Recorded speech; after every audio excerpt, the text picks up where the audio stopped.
ஒரு ஜாதகத்தில் கேந்திரங்கள் வந்து பலமாக இருக்க வேண்டும் என்று சொல்கிறோம். அந்த கேந்திரங்களை வந்து நம்ம 4 பில்லர் அப்படின்னு சொல்கிறோம். ஏன் இந்த 4 பில்லர் அப்படின்னு சொல்கிறாங்க அப்படின்னா, இப்போ மேசத்தில் எடுத்துகிட்டு அப்படின்னா மேசம்னு எடுத்துக்கிட்டா மேசத்தில் வந்து சூரியன் உச்சம், செவ்வாய் ஆட்சி, சனி நீச்சம்.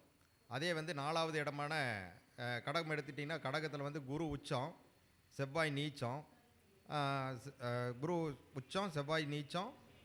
அங்கே பார்த்தீங்க அப்படின்னா இவர் சந்திரன் வந்து ஆட்சி ஆவார். அடுத்தது பார்த்திங்கன்னா துலாம் எடுத்துட்டிங்கன்னா துலாத்தில் சூரியன் நீச்சம், சந்திரன் உச்சம், சுக்கிரன் வந்து ஆட்சியாக இருப்பார். மகரம் அடுத்து 10வது கேந்திரம். அங்கே பார்த்திங்கன்னா செவ்வாய் வந்து உச்சம், சனி வந்து ஆட்சி ஆவார், குரு வந்து நீச்சம் ஆவார். இதனால தான் வந்து பார்த்திங்கன்னா இது பார்த்திங்கன்னா ஒரு நெருப்பு ராசி, ஒரு வந்து நீர் ராசி, ஒரு காற்று ராசி, ஒரு மண் ராசி. இப்படி வர்றதுனால தான் கேந்திரங்கள் பலமானவை. ஒரு ஜாதகத்தில் கேந்திரங்கள் பலமாக இருந்தால் அந்த ஜாதகம் நல்ல ஜாதகம்.